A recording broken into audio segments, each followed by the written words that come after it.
Ya, assalamualaikum warahmatullahi wabarakatuh. Jadi ini eh, asistensi keenam yang materi Bu Fau yang kalian buka blognya Bu Fau dan tanya jawab itu. Jadi untuk materinya itu mengenai infrastruktur.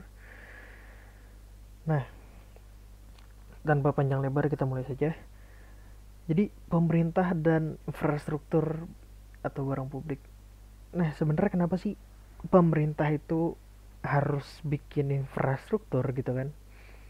Seperti yang sudah kalian pelajari di PE 1 artinya di pasar barang publik akan tercipta inefisiensi di mana kalau misalnya supply dan demand barang publik ini di pasar ini kita serahkan begitu saja tanpa campur tangan pemerintah, yang akan terjadi adalah inefisiensi. Kenapa? Karena sifat barang publik yang non excludable di mana orang-orang penggunanya tidak bisa melarang pengguna lain untuk tidak menggunakan barang publik tersebut.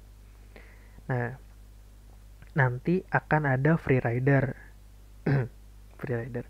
Nah, tapi pemerintah itu perlu memperhitungkan juga dalam melakukan atau menentukan kebijakan untuk proyek infrastruktur barang publik apa yang penting dan juga apakah dia bakal full sebagai barang publik di mana ya semua orang bayar gitu kan melalui pajak, atau apakah nanti ada biaya-biaya tambahan seperti misalnya jalan tol gitu kan, dimana kalau misalnya lu mau make baru lu bayar kayak gitu kan sebenarnya. Nah, itu pemerintah juga harus mikirin masalah anggaran ya gitu kan, pengeluaran dari biaya pembuatan infrastrukturnya, pendapatan dari infrastrukturnya ini baik bagi pemerintah lagi, baik bagi pihak ketiga ataupun perekonomian secara keseluruhan, dan utang-utang kalau misalnya ada utang yang harus dibebankan. Selain itu juga sebenarnya selain tiga ini yang harus diperhatikan adalah apakah ada eksternalitas yang dirasakan oleh ya lingkungan di sekitarnya, baik itu dari warganya yang ada di situ atau lingkungannya, itu juga sebenarnya diperhitungkan. Menurut fungsi APBN ini di materi selanjutnya, menurut fungsi APBN itu punya fungsi distribusi, alokasi, dan stabilisasi dari anggaran. Nah, ini yang harus kita perhatikan untuk sebuah proyek, apakah fungsi-fungsinya ini jalan atau enggak, kayak gitu kan. Dan fokusnya lebih ke mana. Nah, pembangunan dan pemeliharaan infrastruktur itu butuh duit. Nah, ini kemarin gue bilang butuh duit lagi dan butuh duit lagi, ini bakal terus kita bahas. Jadi udah bikin yang butuh duit, terus pemeliharaan yang butuh duit juga, ya kan? Kalau misalnya lu lihat jalan raya, terus mungkin beberapa tahun lalu atau mungkin sampai sekarang di sekitar rumah lu atau dari tempat lu, dari rumah ke kampus itu apa namanya masih banyak jalan yang rusak, terus minta dibenerin, itu kan butuh duit lagi kan. Nah, jadi perencanaan yang matang untuk sebuah proyek infrastruktur itu penting gitu. Pertama, infrastrukturnya itu apa sih yang mau dibangun, apakah itu jalan raya, apa itu rel kereta api itu kan, atau bandara, pelabuhan. Bisa jadi lu dari rumah ke Depok pakai pesawat, anjay gitu kan, keren. Nah, terus juga untuk siapa kita lihat orang-orangnya, di mana, bagaimana, dan lain sebagainya lah gitu. Evaluasi pendanaan infrastruktur itu sendiri, ya kita balik lagi ke duit, karena duit ini lu lagi ngejalanin panitia aja kan pasti harus ada laporannya kan, masalah anggaran. Nah, itu kita lihat nih, apakah penggunaan anggaran yang itu efisien apa enggak. Terus siapa yang bayarin, dan apakah alokasinya itu efisien. Efisien yang pertama nih, biayanya kita cari yang paling murah gitu kan. Kayak kalau misalnya kemarin yang udah lama sih apa namanya sempat rame itu adalah, kalau misalnya kita mau bikin ini LRT, kira-kira kita pakai perusahaan yang mana ya gitu kan, dari negara mana nih kita kira-kira tekan kontraknya. Nah, terus equity, siapa yang mau bayarin gitu, duitnya ini dari mana gitu kan, Apakah dibayarin sama pemerintah? Apakah nanti harus ada campur tangan pihak swasta? Atau kita harus ngutang? Apakah nanti setelah jadi itu gratis sepenuhnya? Atau nanti operasionalnya kita subsidi dan lain sebagainya? Itu harus dipikirin. Terus juga resource allocation-nya itu harus efisien, di mana dari fokus baik itu tenaga kerja, tenaga, uang itu harus efisien. Ini tuh bener-bener dibutuhkan atau tidak sih gitu sebenarnya si infrastrukturnya ini. Nah, artinya pendanaan infrastruktur itu harus memperhitungkan harga dari infrastruktur tadi, efisiensi, apakah pengguna itu harus membayarnya, itu salah satu dari equity, atau misalnya tadi sumber dana dari mana, dan juga dipastikan bahwa dana mengalir kepada pihak yang paling membutuhkan. Itu jangan sampai orang-orang yang nggak butuh kayak kemarin di video yang sebelumnya gue sempat bahas, dimana banyak subsidi-subsidi yang tidak tepat sasaran kayak gitu kan. Nah, sumber pembiayaan infrastruktur daerah itu sendiri bisa dari publik, bisa jadi publik plus swasta, atau misalnya bisa minjem, bisa dari transfer pendapatan asli daerah PAD, terus PPP, dana alokasi khusus, dana alokasi umum, hibah, dana khusus, pemerintah pusat, obligasi, lembaga keuangan, dan lain sebagainya. Nah, ini harus dipikirin juga nih. Jadi, masalah equity, masalah pembiayaan ini dari mana sih gitu kan? Ininya, duitnya dari mana? Terus nanti pembiayaannya ini nggak cuma masalah pembiayaan buat bikinnya doang, tapi nanti pas lagi berjalan gimana nih? Gitu. Misalnya kalau dilihat Transjakarta gitu, terus KRL, terus juga MRT. Seingat gue itu adalah 3 infrastruktur transportasi yang mana disubsidi oleh pemerintah gitu. Artinya pembiayaan dari operasionalnya itu berasal dari masyarakat yang bayar gitu kan. Terus yang kedua adalah subsidi dari pemerintah kayak gitu. Nah, atau misalnya kita bikinnya masyarakat bayar semua aja, tapi di bagian jalan tol dari daerah A ke daerah B. Nah, itu bisa juga kayak gitu. Kita harus pikirin nggak cuma dari pembiayaan ininya buatnya doang, tapi operasionalnya juga perawatannya kayak gitu. Economics of infrastructure. Jadi kenapa sih infrastruktur itu dibutuhkan? Untuk memenuhi kebutuhan dasar. Misalnya infrastruktur pendidikan, sekolah gitu kan, dan kesehatan, rumah sakit, paling gampang. Mendukung kegiatan produktif, transportasi dan informasi. Kalau misalnya nggak ada jalan raya gitu kan, nggak ada tower, nggak ada satelit gitu, ya kegiatan produktifnya menjadi kurang produktif atau kurang efisien. Jadi infrastruktur dibutuhkan. Meningkatkan kualitas hidup, ya kualitas hidupnya baik dari lu sanitasi kayak gitu kan, bisa jadi kualitas kesehatan, keamanan dan lain sebagainya, dan bisa jadi peluang bisnis atau industri sendiri gitu. Karakteristik dari infrastruktur itu berkelompok umumnya, di mana beberapa infrastruktur tuh perlu didukung dengan infrastruktur lainnya. Contoh, jalan tol. Jalan tol itu berkelompok. Kenapa? Karena kalau ada jalan tol, pasti dibutuhkan rest area. Gitu. Nggak mungkin lu dari misalnya dulu Dendles bikin jalan gitu. Jalan tol lah katakan 1000 km. Kalau udah pakai mobil sekarang, tapi nggak ada rest area. Wah anjay. Terus kalau bensin habis kan bingung. Terus infrastruktur itu umumnya investasi jangka panjang, sehingga pasti kelihatannya rugi, rugi gede. Tuh. Terus umumnya bahkan bukan cuma terlihat tidak menguntungkan, tapi bahkan banyak yang memang tidak menguntungkan kayak gitu. Bukan cuma tidak bukan cuma balik modal aja gitu nggak untung, tapi bisa juga malah rugi dan banyaknya tidak commercially visible. Misalnya Jalan Trans Papua itu merupakan proyek infrastruktur yang not cost recovery gitu. Udah harus perang lawan ini kan kelompok bersenjata, terus juga ngebelah gunung, melewati lembah gitu kan. Nah, itu apa namanya? Terus apakah masyarakat bayar untuk lewat jalan itu? Kan enggak. Ya, jadi sebenarnya kalau dilihat dari biayanya ya rugi gitu. Cuma ya dimensinya nggak cuma biaya yang dikeluarkan doang. Untuk jenis-jenis infrastruktur, infrastruktur ekonomi, infrastruktur lingkungan,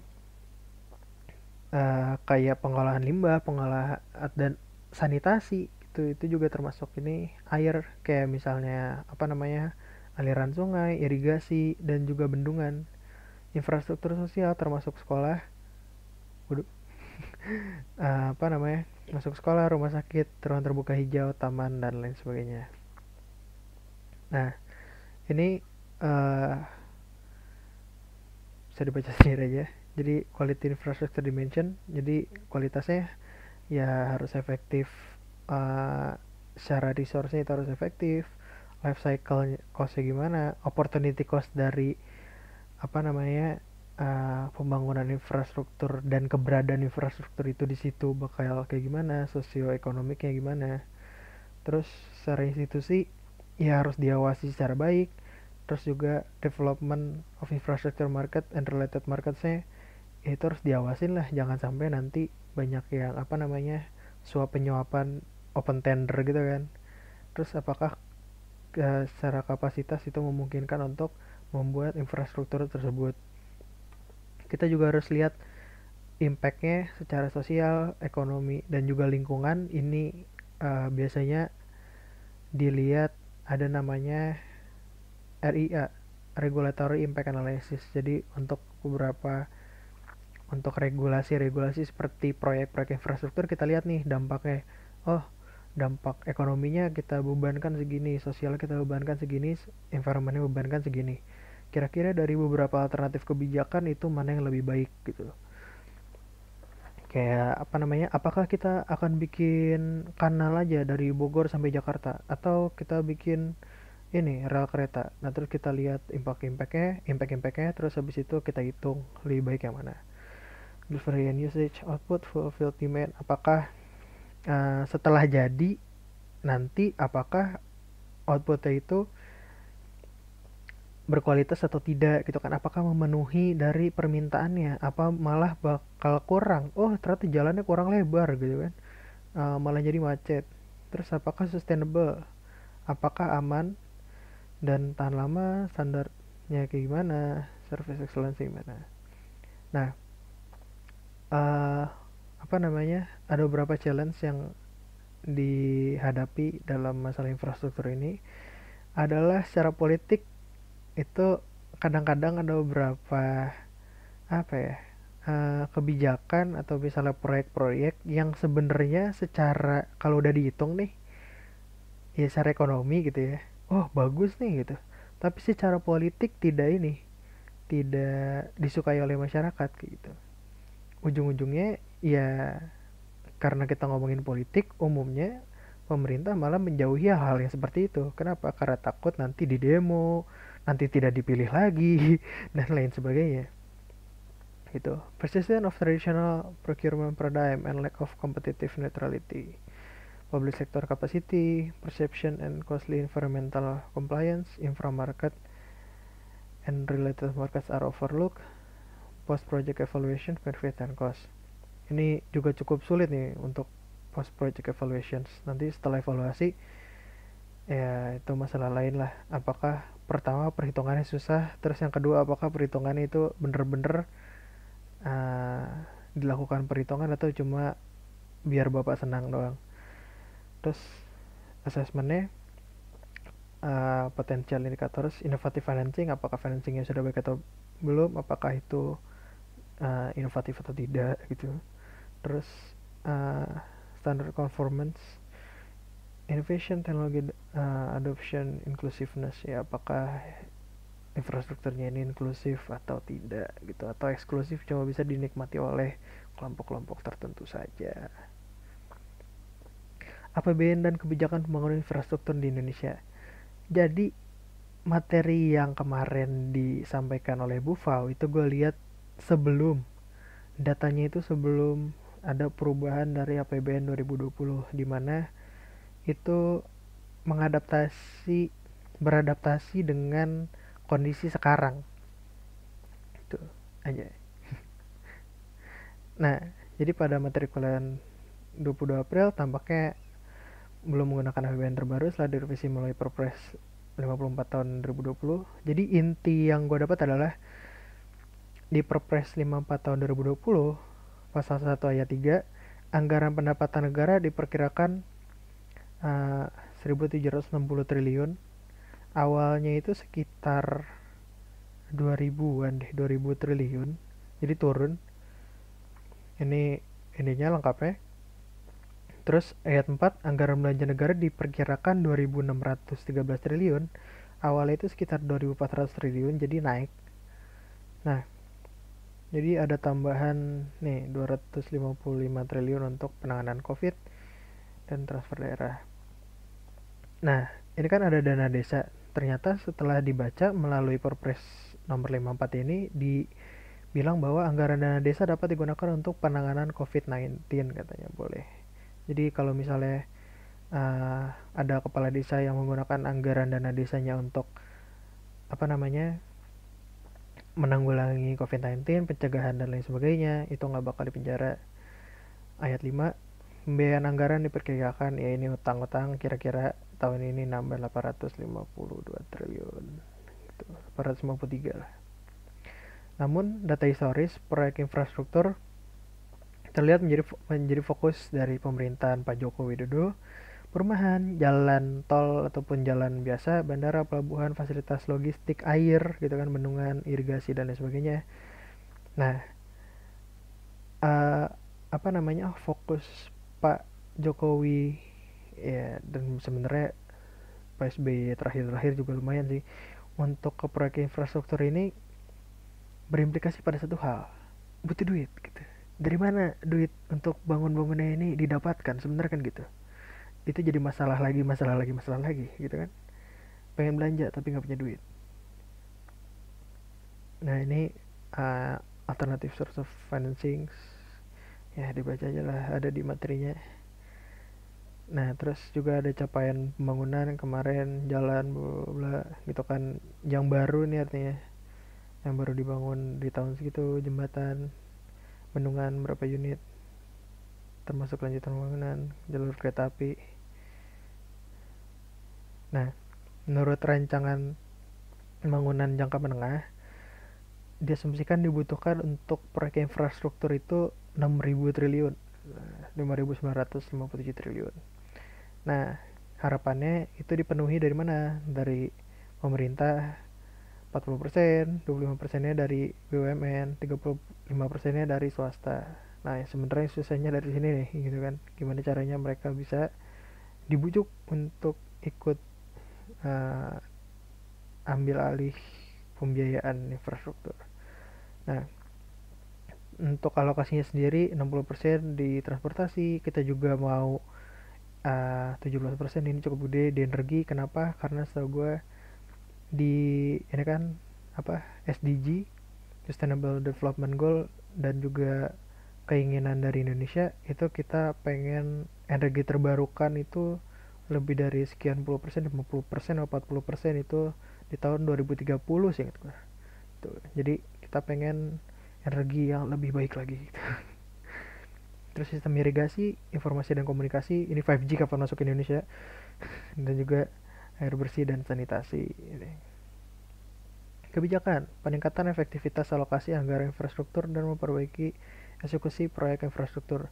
Seperti materi kuliah yang sebelumnya, itu masih untuk reformasi fiskal kita butuh ini nih, efektivitas alokasi anggaran gitu kan. Kita pengen anggarannya ini teralokasi dengan baik sehingga yang dapat itu yang membutuhkan, dan juga proyek infrastruktur yang jalan itu bukan proyek infrastruktur yang cuma proyek-proyekan menguntungkan para pelaku usaha aja, tapi juga menguntungkan masyarakat secara umum gitu, terutama yang membutuhkan, tuh kan, hal yang ramai lah. Fokus infrastruktur, konektivitas, dan peningkatan kapasitas produksi AL, jalan, bandara, pelabuhan, energi, dan uh, ketenaga listrikan, irigasi, bendungan serta embung. Jadi kita, iya, gue juga sempat bahas waktu asistensi berapa kali bahwa logistik di Indonesia tuh masih jadi masalah banget gitu. Salah satu materi yang gue dapat waktu kuliah BUFAU tahun lalu adalah ini proyek tol laut, di mana proyek tol laut itu cukup membantu sehingga uh, ya tol laut tuh dulu gue sempat ngebayanginnya dan dia sempat ngeledekin gitu BUFAU-nya, jangan kalian bayangin bahwa tol laut itu adalah jalan tol di atas laut, jembatan dibikin gitu. Gue sempat bayanginnya kayak gitu, ternyata kapal gitu kan. Nah, itu ngebantu banget di mana biaya logistik itu jadi lebih murah. Karena kalau kita ngomongin logistik yang besar gitu kan, apa namanya, volumenya besar, yang paling murah itu ya pakai kapal gitu. Makanya gue sempat juga pernah cerita bahwa Amerika umumnya beli barang kayak kancing atau resleting itu dari Cina, bukan dari Kanada. Karena kalau dari Kanada mereka pakai truk mahal, relatif lebih mahal. Kalau pakai kapal lebih murah gitu kan. Nah, ini jadi penting kenapa? Karena di Indonesia, untuk di sekitar daerah yang barat nih, Jawa dan Sumatera dan sebagian Kalimantan, itu logistik gampang. Tapi untuk ke daerah timur itu susah. Karena banyak yang mau dikirim ke timur, tapi timur nggak banyak ngirim ke daerah barat. Sehingga biayanya itu lebih mahal. Karena pergi penuh, pulang kosong. Beda sama kalau misalnya Indonesia dagang sama Cina misalnya gitu. Pergi penuh, pulang penuh. Jadi ongkosnya lebih murah. Awalnya belum ada tol laut itu lebih parah lagi, sekarang udah di apa namanya, dibantu lah gitu dengan adanya sistem logistik laut yang cukup murah. Terus optimalisasi peran dari Pemda itu melalui transfer daerah.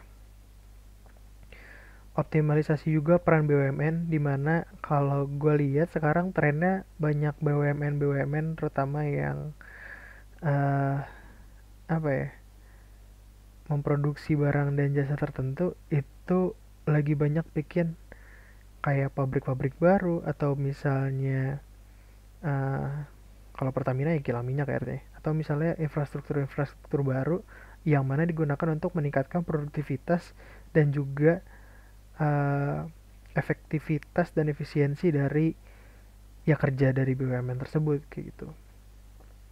Terus peningkatan koordinasi lintas sektoral termasuk dengan Pemda, mendorong komitmen pembangunan sekaligus pemeliharaan infrastruktur terutama pada kementerian dan lembaga terkait infrastruktur.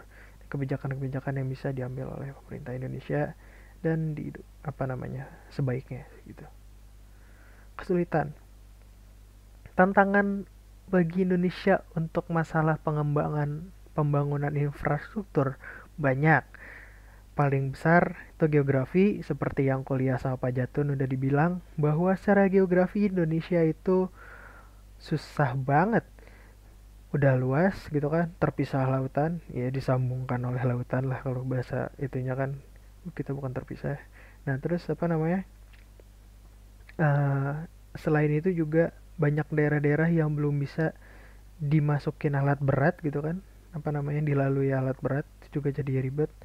Terus distribusinya tidak merata, dimana ya seperti kuliah kuliah PI sebelumnya, masalah di Indonesia adalah terlalu Jawa sentris, sehingga labor, skill, capital, modal ataupun apa namanya, uh, barang-barang modal yang dibutuhkan itu umumnya adanya di kota-kota gede, terutama di daerah Jawa gitu kan.